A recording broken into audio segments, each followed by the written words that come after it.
The numbers coming out of the technology landscape right now are unlike anything this industry has witnessed before, and if you have been watching the slow and painful deterioration of Windows 11 over the last 3 years, you already understand exactly why this is happening. 50 million users abandoning Windows 11 for Linux in 2026 is not a fringe movement, not a hobbyist trend, and not the result of some coordinated ideological campaign pushing people away from Microsoft.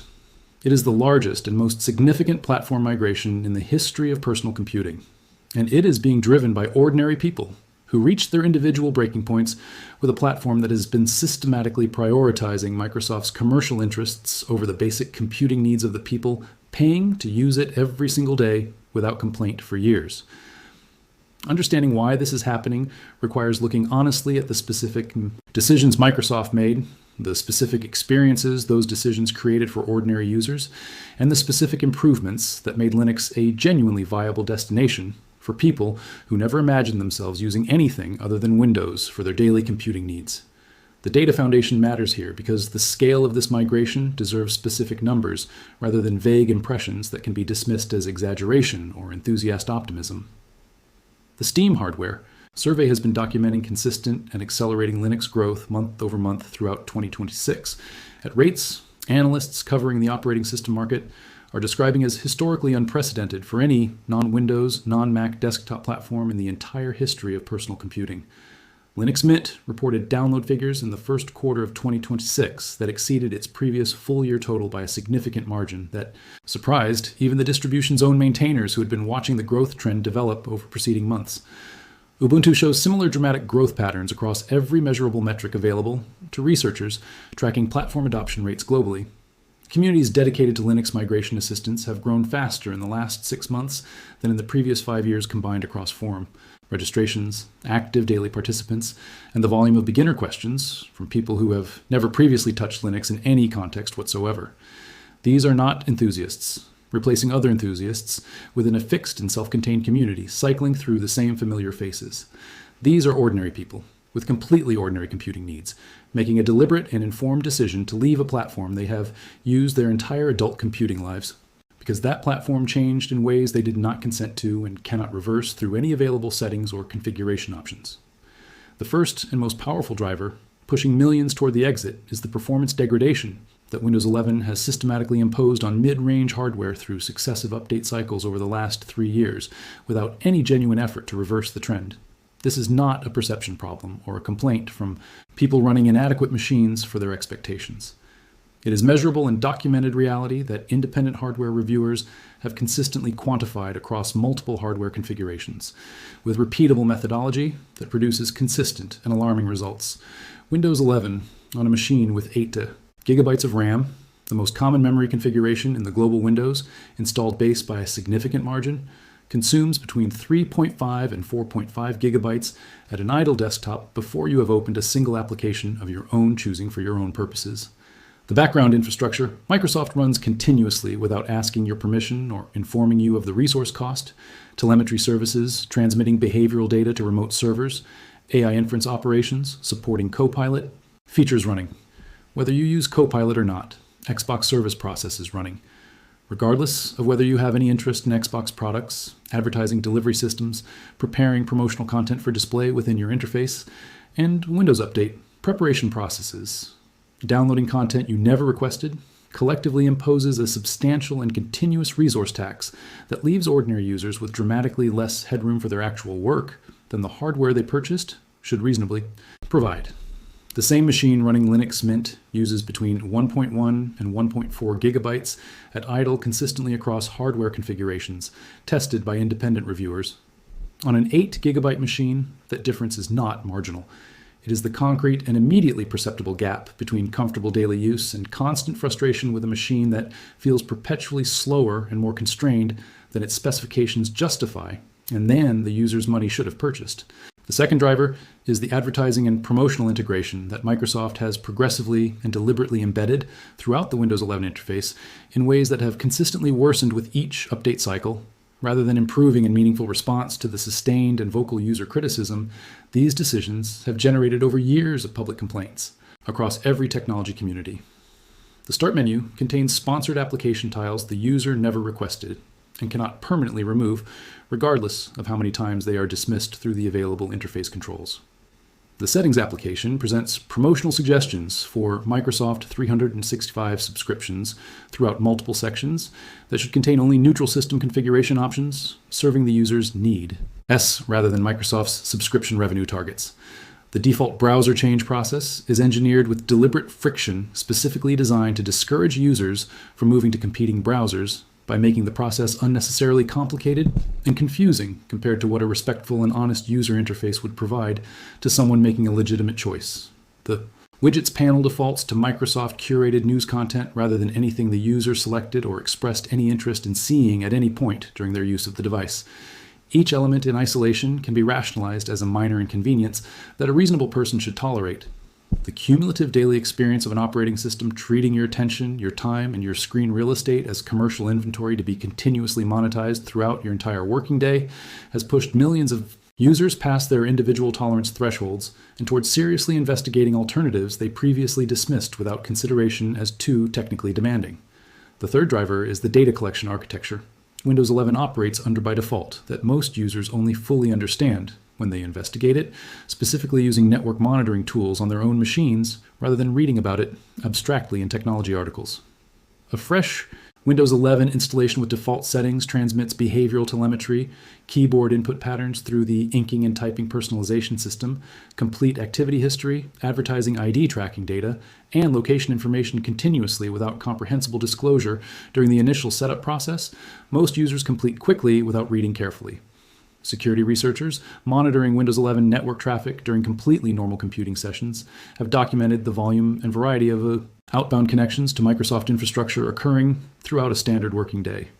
When ordinary users run similar monitoring tools and see this traffic specifically and concretely rather than reading about it in articles, the reaction is consistently one of genuine and sometimes angry surprise, followed by immediate serious reconsideration of their relationship with the platform they trusted without question for years. The fourth driver is the automatic update system that continues applying changes to machines without meaningful advanced notification or genuine user control over what gets installed and when it gets installed. The documented history of Windows 11 updates causing measurable performance regressions, silently resetting carefully configured privacy settings back to Microsoft's commercial defaults, and in the most serious and widely reported cases, causing complete system failures. Requiring professional repair or complete reinstallation represents a pattern users have stopped treating as isolated bad luck. Multiple consecutive update cycles, producing similar problems across the user base, shifted collective perception from individual misfortune to structural platform, characteristic revealing Microsoft's actual priorities clearly. Users whose machines were damaged by automatic updates and who bore the complete financial and time cost of recovery, while Microsoft bore no corresponding accountability or liability, are making rational platform decisions based on direct and painful personal experience rather than theoretical concerns about future problems. The fifth driver is the recall situation, which crystallized for millions of users exactly what the direction of Windows 11 development means for personal privacy in concrete and specific terms that cannot be rationalized away. A feature taking continuous automated screenshots throughout every computing session and indexing everything visible, including banking login credentials, medical information, private personal communications, and confidential professional documents, shipped as an enabled by default feature on compatible hardware without clear prominent disclosure during device setup. Security researchers demonstrated within days of the feature's release that the database storing all captured content was accessible to other applications without requiring elevated administrative privileges, meaning any malware reaching the machine could extract the complete photographic and indexed history of your entire recent computing activity. Microsoft modified the implementation in response, but the fundamental decision to build continuous screen surveillance into the consumer operating system as a default feature revealed the company's actual philosophy about its relationship with users more honestly than any carefully worded privacy policy document ever could. The Linux side of this story is completely inseparable from the Windows side, because 50 million people are not abandoning a working platform for a worse alternative out of frustration. They are leaving for an alternative that has genuinely and dramatically improved across every relevant dimension, including accessibility, hardware compatibility, software availability, performance, and daily usability over the last 3 years specifically. Mint has directly and successfully addressed the primary barrier that previously made migration impractical for mainstream users, which was the intimidating unfamiliarity of a completely different interface and workflow. The Linux Mint desktop presents a familiar taskbar at the bottom of the screen, an application menu in the bottom left corner, a file manager that behaves exactly as Windows users expect from years of established daily habit, and a software center that installs applications through single-click interactions without any command line involvement whatsoever at any stage. Complete installation takes approximately 20 minutes through a fully visual guided process, requiring zero technical knowledge at any point during the entire procedure. Hardware compatibility for common consumer configurations in 2026 is genuinely excellent across wireless networking, printers, external displays, webcams, Bluetooth devices, and the common peripherals ordinary users actually own and depend on every day. The experience that previously required extensive research, frustrating troubleshooting sessions, and technical problem solving now works automatically on first connection for the vast majority of hardware combinations that ordinary users bring to Linux for the first time. The application availability question has been resolved by two converging developments happening simultaneously across the software landscape. Browser-based applications now handle the majority of daily computing tasks. Ordinary users actually perform throughout their working day. Email through web interfaces, document editing through Google Workspace or Proton Drive, communication through web-based Slack and Discord, video calling through browser-based Zoom and Teams, and streaming through Netflix and Spotify all work identically on Linux because they live entirely in the browser. Native Linux, versions of Chrome, Spotify, Discord, Zoom, and dozens of other commonly used applications install through the Software Center in under 2 minutes without complications or error messages. Steam's Proton compatibility layer makes the majority of the Steam library functional on Linux without any special configuration required from users. The software gap defining Linux's mainstream viability problem 5 years ago has been meaningfully and practically closed for the category of ordinary user driving this historic migration away from Windows. The performance experience awaiting Windows migrants represents the single most powerful retention factor, keeping switched users on Linux permanently and preventing them from returning despite the familiarity they left behind. Boot times, averaging 50 seconds on Windows, drop to 12 seconds on Linux consistently. Battery life, lasting 6 hours on Windows, extends to 8.5 hours on Linux under equivalent daily use conditions without any optimization effort. Required from the user. Applications that opened with noticeable delay on Windows open immediately on Linux because the operating system is not competing with the user for the machine's available resources. These improvements are not the result of hardware upgrades, technical tweaking, or optimization work by experienced users. They are simply the default state of an operating system built to serve the user, rather than sustain commercial infrastructure running continuously in parallel with the user's actual work throughout every session. The community support infrastructure surrounding Linux has transformed in ways that remove the intimidation barrier previously deterring mainstream users from attempting migration. Forum communities dedicated to Linux Mint and Ubuntu contain detailed and patient answers to virtually every question new users encounter during their transition. Responses to beginner questions are consistently welcoming and helpful, rather than dismissive of questions. Experienced users consider obvious.